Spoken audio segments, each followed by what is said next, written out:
Well, welcome back. It's December 17th, 2023. Welcome back to the Gratu Orloff show here at the scenic Hotel Orloff in beautiful, coming to you live from the beautiful jungles of Rural Retreat, Virginia.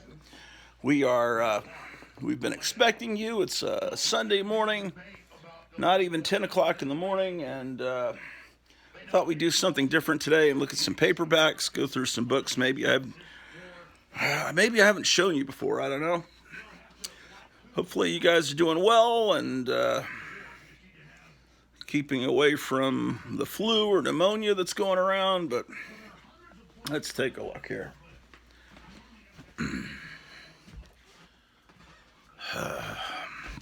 We normally talk about comic books here on the Hotel Orloff.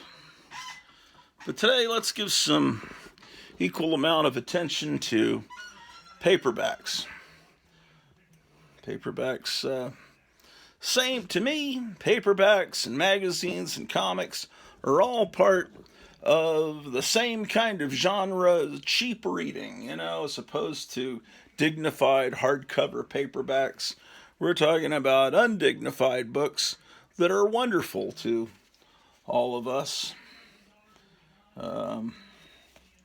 There's The Shadow Strikes. A new suspense thriller of the famous Avenger in action. Here's one that tied in with the Batman TV show. Oh, and look at this. The movie The Towering Inferno. Remember that from when you were in like fourth grade, I believe it was. It was based on two books. The Glass Inferno was one of the books it was based on. But it was also based on a book called, I think, The Tower. Yeah, it had. There's not many movies that can say we're based on two completely separate books. But oh well.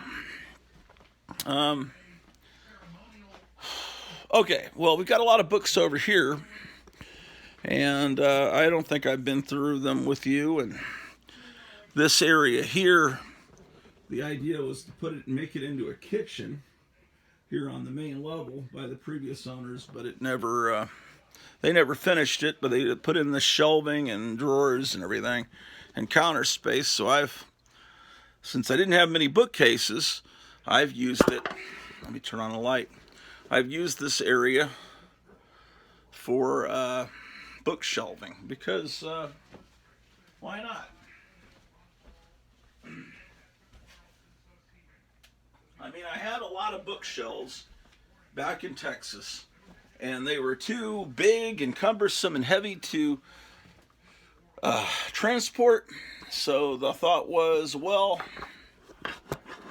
let's, we'll buy some new ones once we get to the new location, because some of them were nice, but most of them, some of them were nice wood, but they were not in good shape, and then some were just particle board. Anyway, I don't know if this is the best way. I'm on a step stool, and I'm putting you on a ladder, and I don't know if this is going to be the best way to do a broadcast or not, but oh well. Let's experiment, shall we?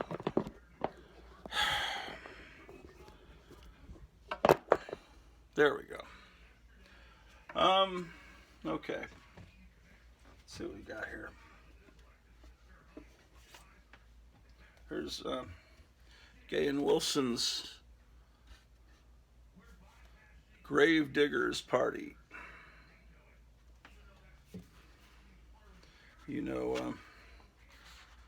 Gay and Wilson from National Lampoon and mainly from a magazine. We can't mention the name here. It starts with P. We can't mention the name here on this family program. Of course not. But you know what magazine I'm talking about. Anyway, he was in the vein of Charles Addams, cartoonist that did. Maybe I put you guys over here, and maybe that'd be better. How about if you were here? How'd that be?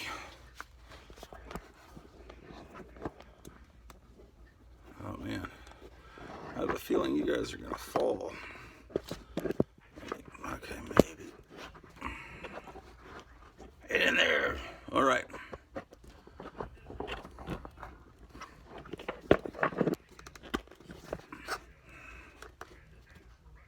I've got a tripod with bendy legs, courtesy of Captain Strangelove. Except the light's over there, so it's not really gonna. Yeah, that's. Oh, nothing works. Maybe if I put you guys over here. Will this work? I'm just gonna show you these books then. Anyway, who cares? Okay. What is this garbage? Let's see. Tales of Mystery and the Macabre. Can you even see these books? No, you can't. I don't know what these are. I really don't. Okay. Perhaps they were a gift from someone. The Trial of Fu Manchu. Yeah, we're not getting enough light. Maybe I need to move the light.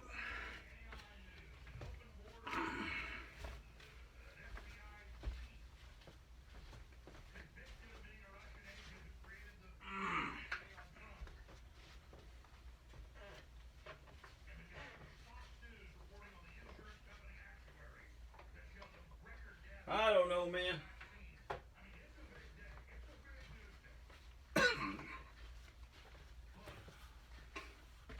How is that? Is that better? Maybe.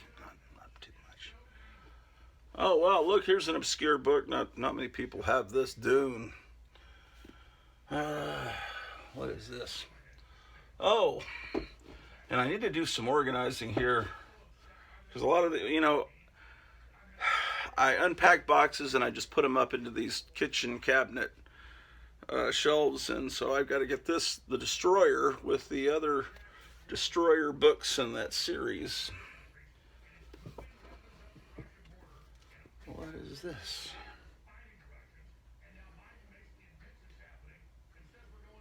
Sometimes you wind up with books and you've never read them and you don't even know what they are and you don't know where you got them.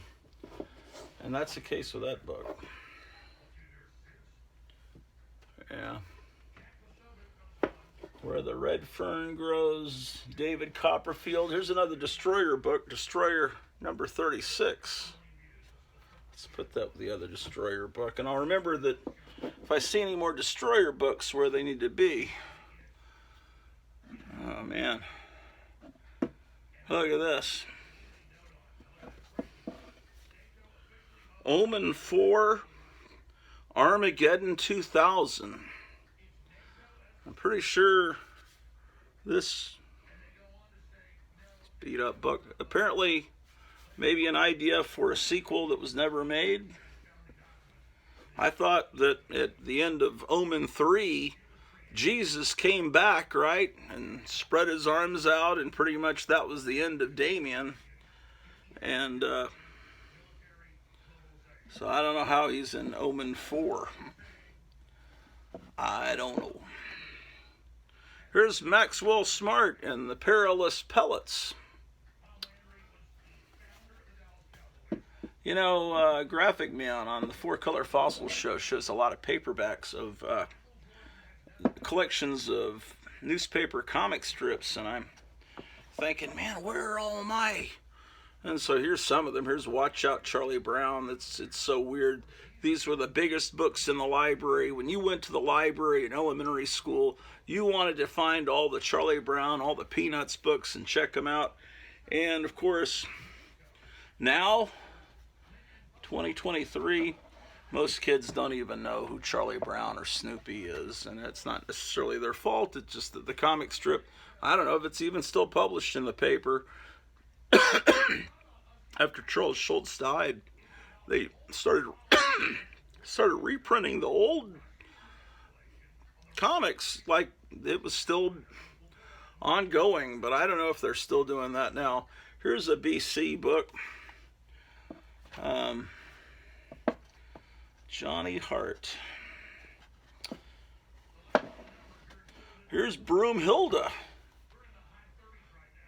with a special book dedicated to Erwin Troll.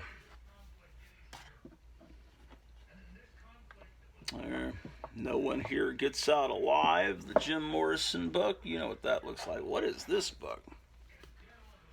Psycho-Cybernetics. And somebody's phone number is there. By Maxwell Maltz, MD, FICS. Let this famous plastic surgeon's remarkable discovery help you escape life's dull, monotonous routine, make you look younger, blah, blah, blah. Who cares? Let's see. Here's the Keeper from Star Trek. I have these little action figures guarding the books.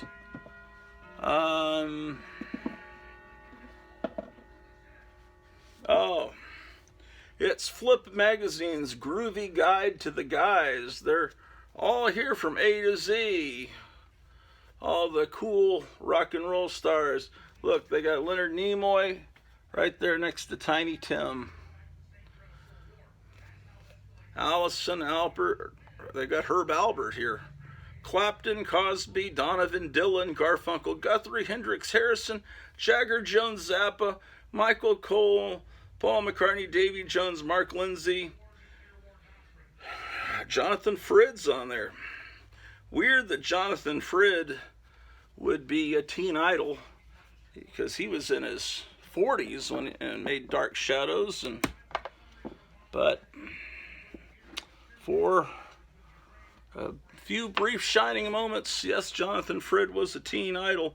Here's Edgar Rice Burroughs' Escape on Venus with a wonderful Frazetta cover.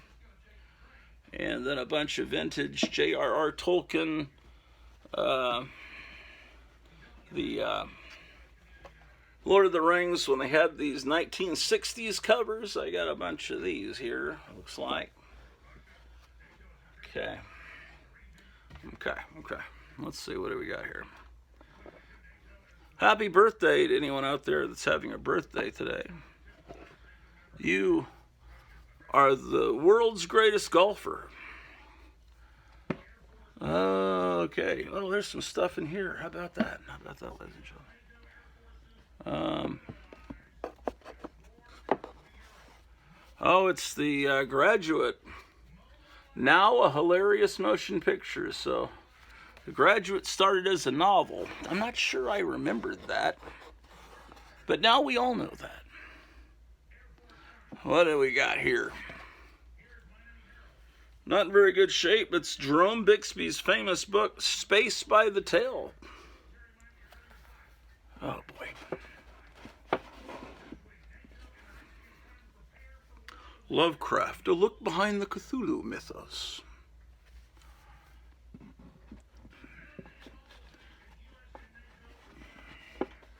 Well, if you want to look at comics, fast forward a little bit. We'll be looking at comics later in this episode. This is Brian McMorn by Robert E. Howard.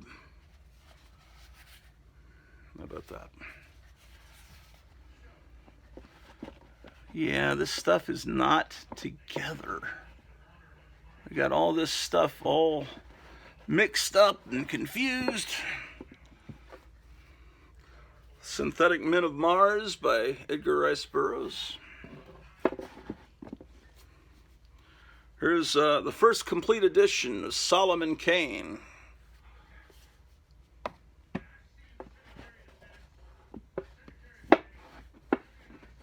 Here's the Land That Time Forgot, Edgar Rice Burroughs, but this is the one that tied in with the movie release. It's got the art from the movie poster for that 75 that came out, or 74? Maybe early 1975. Edgar Rice Burroughs, The Eternal Savage. You got these Burroughs books everywhere. Oh my gosh. Sturgeon in Orbit, Theodore Sturgeon. Oh, here's a whole bunch of Charles M. Schulz collections. Where was that other Charlie Brown book? That needs to be moved. Man. What a pain.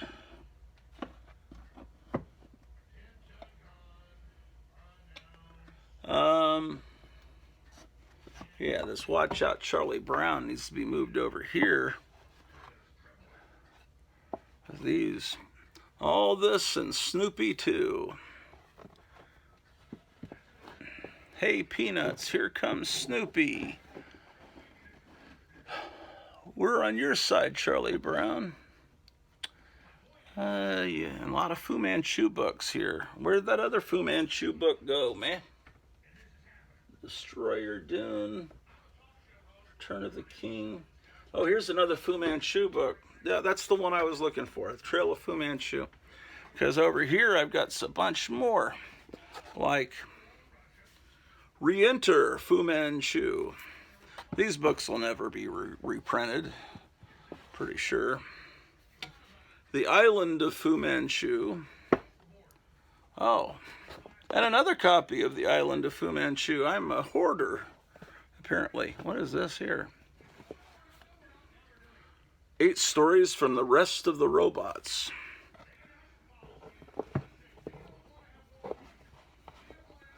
That is strange, man.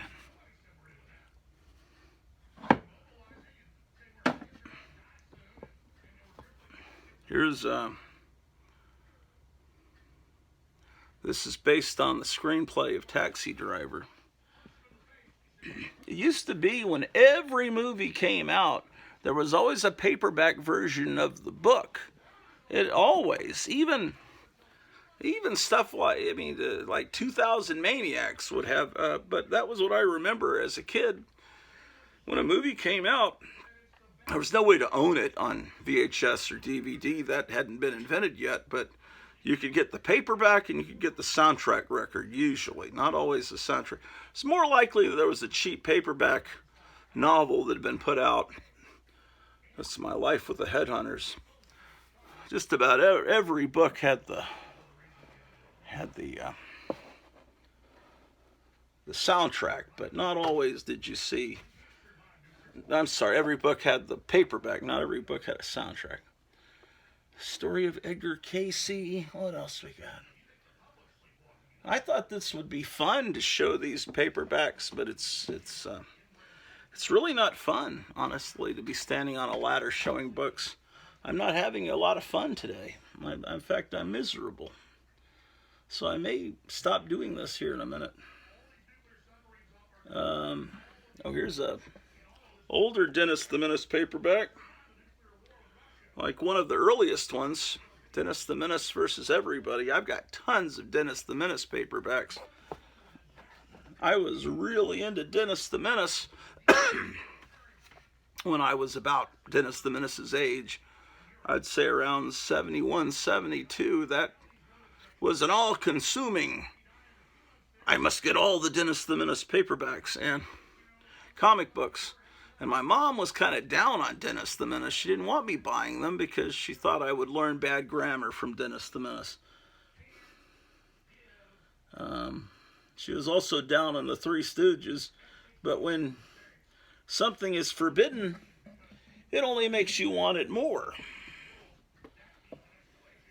But that which does not kill us only serves to make us stronger, ladies and gentlemen. Here's Snoopy and his supper with camel. I saw someone showing this recently. 4-color fossils. Might have been Graphic Man. This is my childhood copy. This is over, this is 50-something years old. So you'll have to forgive me for the condition I kept it in. Here's a Hagar the Horrible. I think Graphic Man has gotten every single Hagar the Horrible book that's ever been printed. Let's see here. This is a novelization. No. No, it is not a novelization. Novelization means the movie happened, then they wrote the book based on the screenplay. In this case, it was a book that was made into a movie. Because you'll know it says, now a great new Columbia Pictures starring Jack Nicholson, The Last Detail. That's a movie you should see as well as read the novel. How about this? This is a happy book. It's The Confessions of Henry Lee Lucas. Yeah, for a little while, when you're in your 20s, a lot of people in their 20s get into true crime books, and it's like, that's really fascinating there for a while.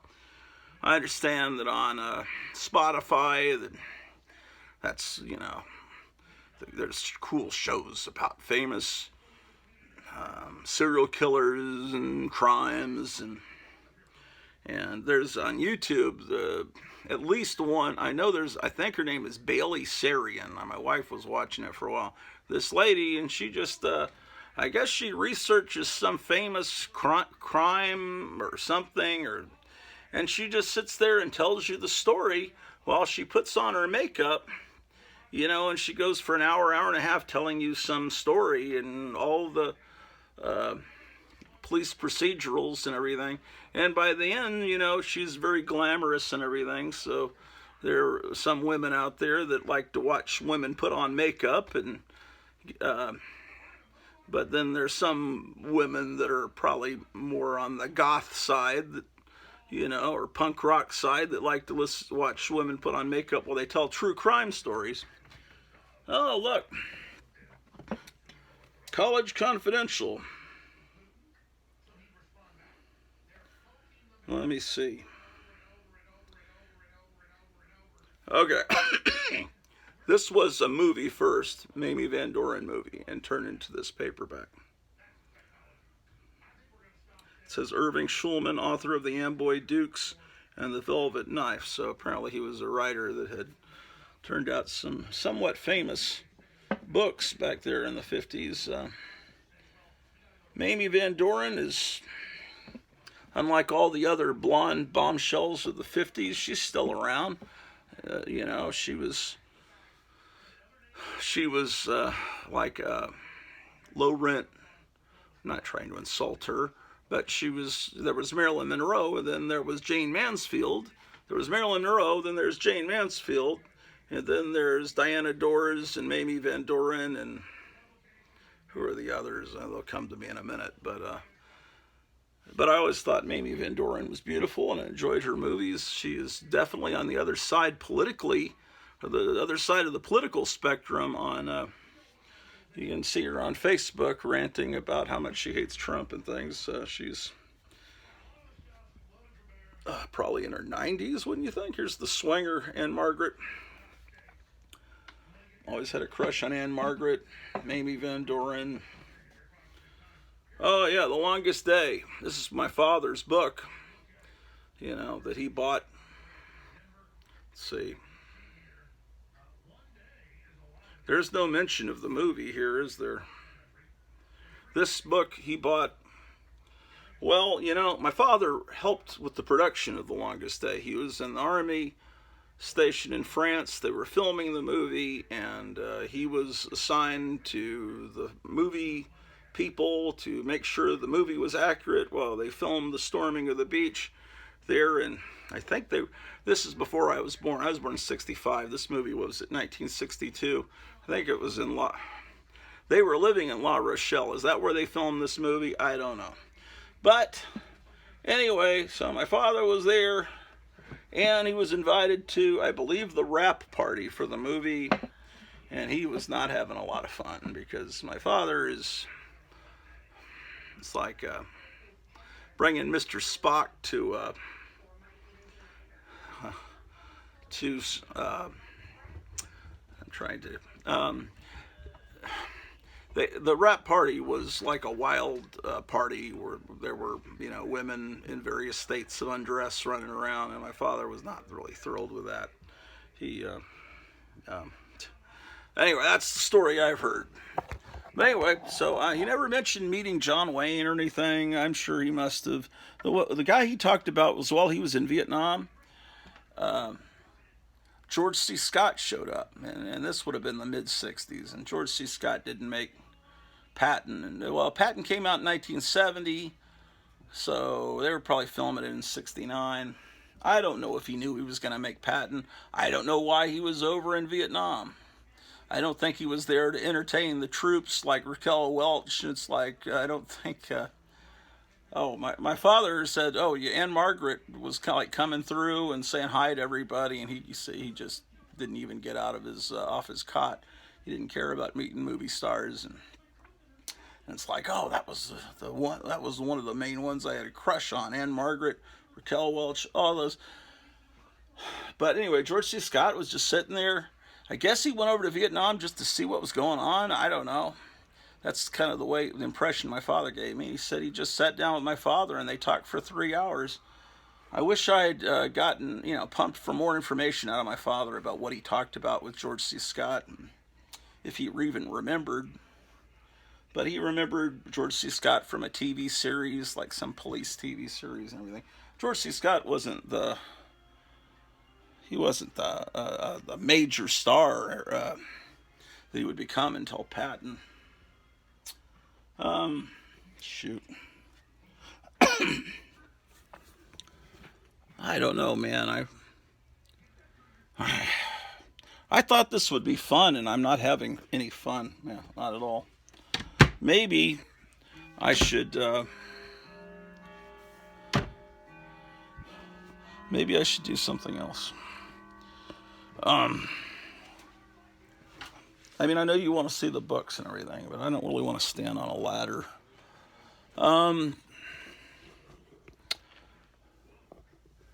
There's some Doc Savage books. I put all these little action figures and things in front of things. My goodness gracious. Shoot. So how have you guys been doing? Doing well, I assume? What do we got here?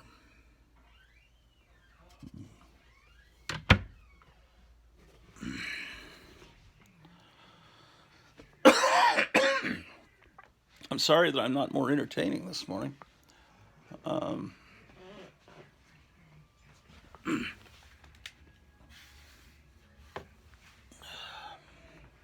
Oh. Return of the Living Dead by John Russo. Now a major motion picture. This has nothing to do. Hold on.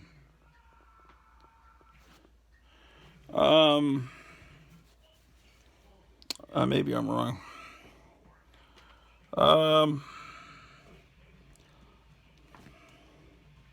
There is another sequel to Night of Living Dead. This one looks like it ties in with the movie. Okay, anyway, it's a weird legal thing. Night of the Living Dead was written by John Russo and George Romero, and so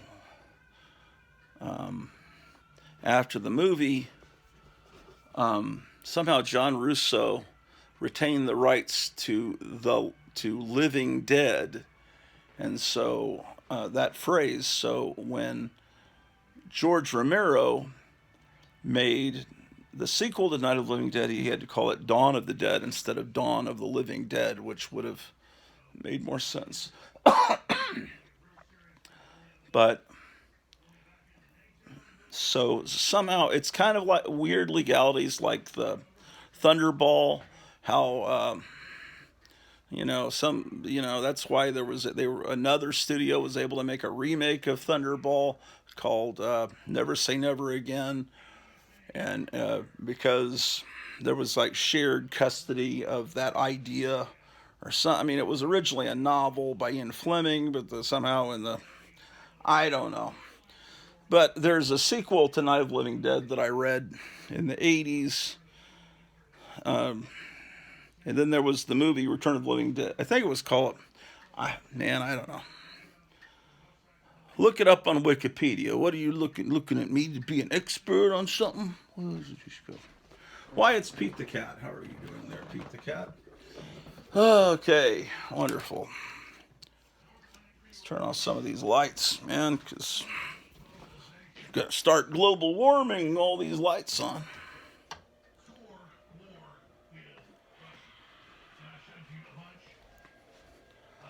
Okay, let me get the charger. We'll go upstairs and look at comics. I've got some bags and boards here, courtesy of Charlton 66, so we can go up to the comic room, and then I can sit in a chair with back support.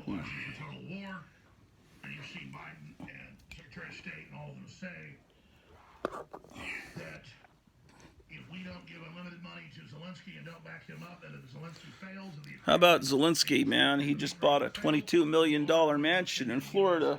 You hear about that on the news? No, you probably didn't. But he said, Americans, stop your crying. Stop building your roads. Send all your money to me.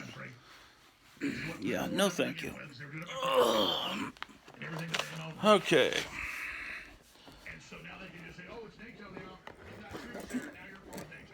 Okay. We got to figure out a way to look at books without, more. I don't want to do any shows on ladders, man. That just doesn't sound safe to me. No more shows on ladders, ladies and gentlemen.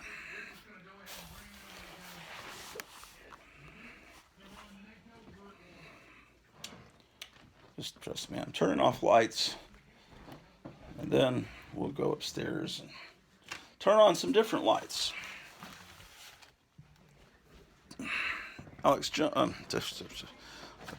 Donald Trump's going to go live doing some kind of rally today in a few hours.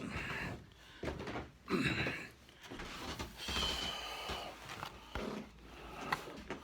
let's turn off this light.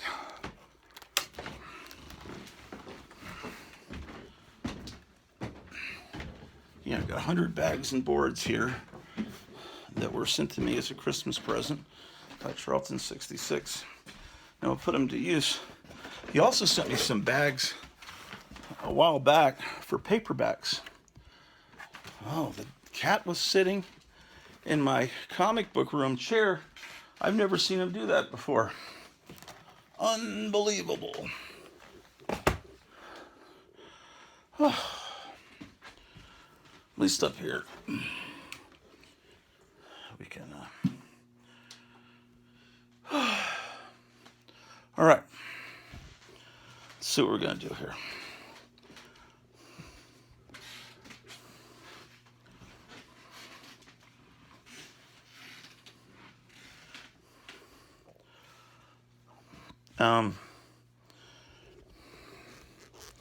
Yeah, man, I bet they...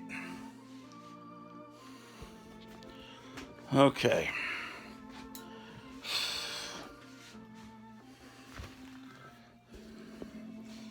Yeah, I haven't been up here in a couple of weeks. Doing a show, at least.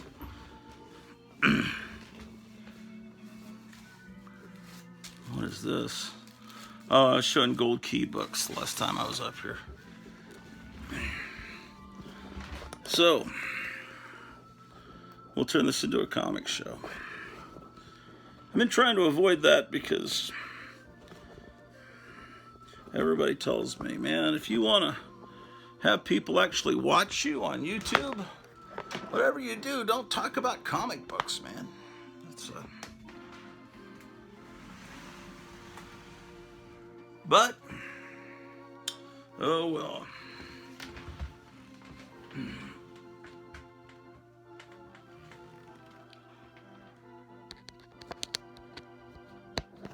All right.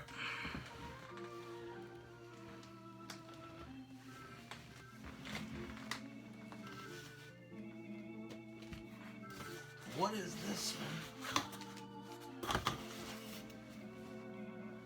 Okay, I was looking at tons of Gold Key books last time.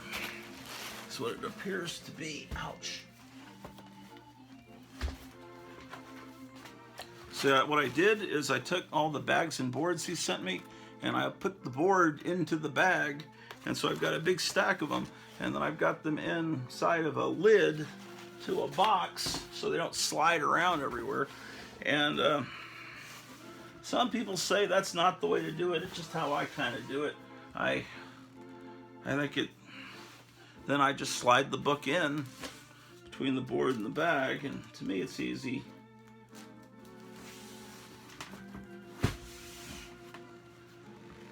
What do we got in this box?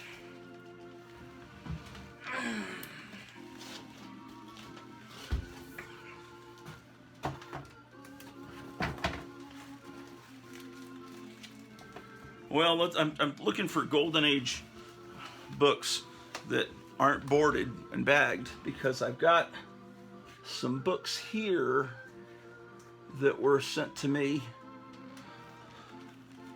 from Charlton 66. But he's got these Silver Age books in these, he keeps them in Golden Age bags, but I thought I can slip these books out and put them into these Silver Age, because it's good to put, I think, Bronze Age books into Silver Age bags so there's a little bit of room.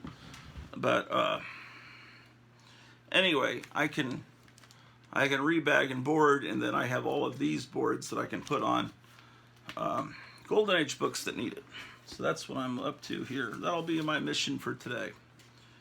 Okay, so we got All American Western. This is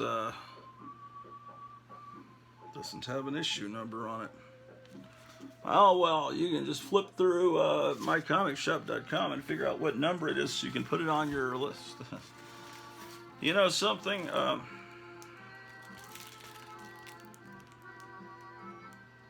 Having a small YouTube channel, you think, well, nobody's watching, and my channel, that's true. I mean, I got about 300 people maybe watching any given episode. But right now there's everyone's talking about, boy, romance comics are hot.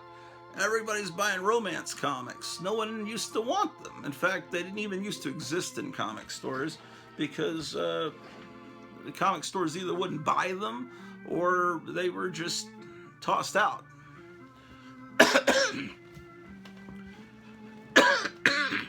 Well,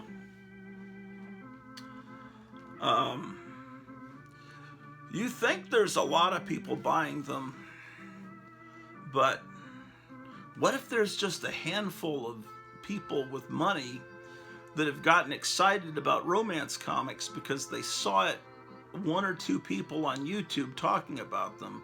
What if there's only a dozen people out there that have put every romance comic from the 60s and 70s into their watch list? You know, because you can, on mycomicshop.com, you could put, if this comic comes in, notify me. And so you can create an artificial demand for something. So then everyone says, oh, romance comics are the new hot thing because they're really selling. And in reality, it's a couple of guys that have got $1 million and some other guys that are retired CEOs that are buying them all. So sometimes you think there's a big demand, and in reality, and in some cases you can artificially create a demand for something you're looking for by showing it on your channel and getting all excited about it, and then pretty soon you got 2 or 3 people looking for those books with lots of money, and then you're never going to get the rest of those books for yourself. That happens. I think that happens because I don't understand. I mean, the romance comics have always seemed cool to me. I've always understood the appeal to them, and I never see them. But, you know, when I was in my 20s, if I saw a romance comic, a vintage romance comic from the 50s, 60s, or 70s in a store, I would buy it, and I did buy them. But most people, it's like, oh, it's not the X-Men. This is a fantastic comic from Charles Biro.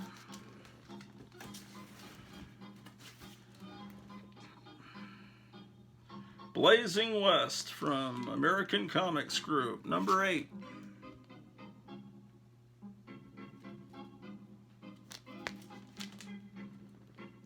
I was going to make a joke about dying suddenly, but I don't think that YouTube would like that. We'll just assume that he was shot. Okay, number 11. Whenever I see this, I see teeth, but it's actually some decorative glasswork inside the stagecoach in Blazing West. Bobby Benson's B-Bar-B Riders. This is a famous cover and a beloved cover, but you know, my issue is not in that good a shape. Bugs Bunny finds the frozen frozen cough, Frozen Kingdom.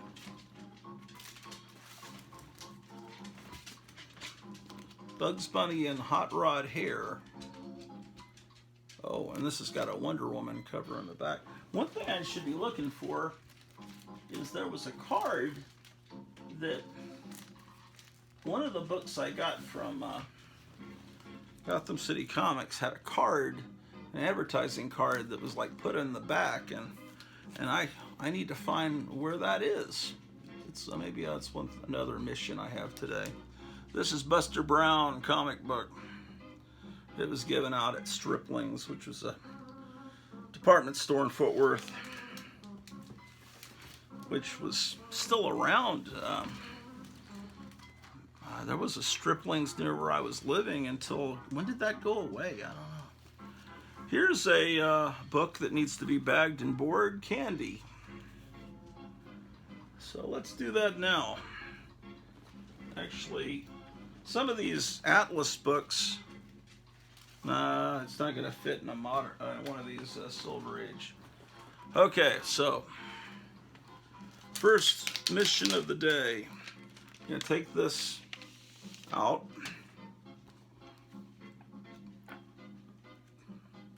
Flip through it looking for, oh, it was an ad for Shogun Warriors.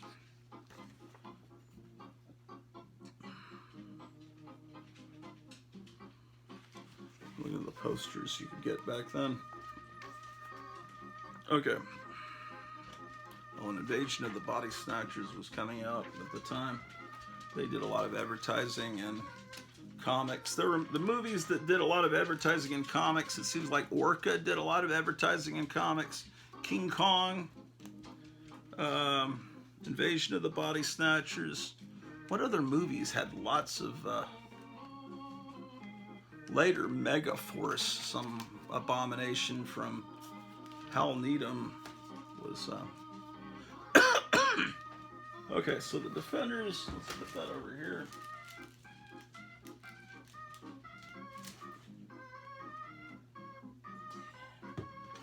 Okay, so now I freed up what I believe to be a Golden Age bag and board that the Defenders was in, and I'll slide the Candy in. And this is not a timely, it's a quality comic, by the way.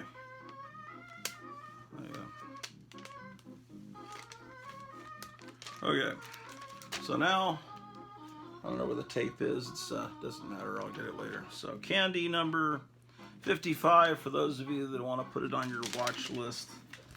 Let's see, Candy, wait a second.